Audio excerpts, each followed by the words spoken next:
ফুটবলের খবর। অনূর্ধ্ব-20 নারী এশিয়ান কাপ বাছাই মূল পর্বে খেলার লক্ষ্যে কাল গ্রুপের শেষ ম্যাচ বাংলাদেশের। দুপুর 3টায় লাওসের ভিয়েন্তিয়ানে শক্তিশালী দক্ষিণ কোরিয়ার মুখোমুখি হবে আফিদা খন্দকারের দল। দুটি করে ম্যাচ জিতে সমান 6 পয়েন্ট বাংলাদেশ এবং দক্ষিণ কোরিয়ার। গোল ব্যবধানও সমান 10। গ্রুপ চ্যাম্পিয়ন হয়ে মূল পর্বে সরাসরি খেলার সুযোগ যে কোনো এক দলের, তবে ড্র কিংবা হারলেও সম্ভাবনা টিকে থাকবে। সেরা 3 রানার্স আপ দল যাবে থাইল্যান্ডের মূল পর্বে। শক্তি, সামর্থ্য আর পরিসংখ্যানে বাংলাদেশের চেয়ে অনেক এগিয়ে দক্ষিণ কোরিয়া। তবে লাল সবুজের সাম্প্রতিক পারফরমেন্স অনুপ্রেরণা যোগাচ্ছে। বিগ ম্যাচের আগে অনুশীলন করেনি বাংলাদেশ। টিম হোটেলে স্ট্রেচিং, জিম আর পুলে হয়েছে রিকভারি সেশন। তবে লাওসের খাবারের সাথে মানিয়ে নিতে সমস্যা হচ্ছে বাংলাদেশ দলের। তাই নারী উইং চেয়ারম্যানের নির্দেশে ফুটবলারদের জন্য বাংলাদেশি খাবারের ব্যবস্থা করেছে টিম ম্যানেজমেন্ট।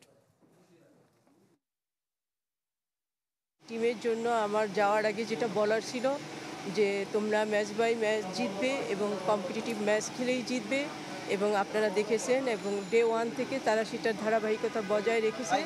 ওখানে আসলে ওরা লাওসের খাবার ঠিকমতো খেতে পাচ্ছে না, যে কারণে আমি নমিক ইনস্ট্রাকশন দিছি ওখানে আমাদের বাঙালি রেস্টুরেন্ট আছে, সেখান থেকে ওদের জন্য ভালো খাবার নিয়ে এসে খাওয়ানোর জন্য।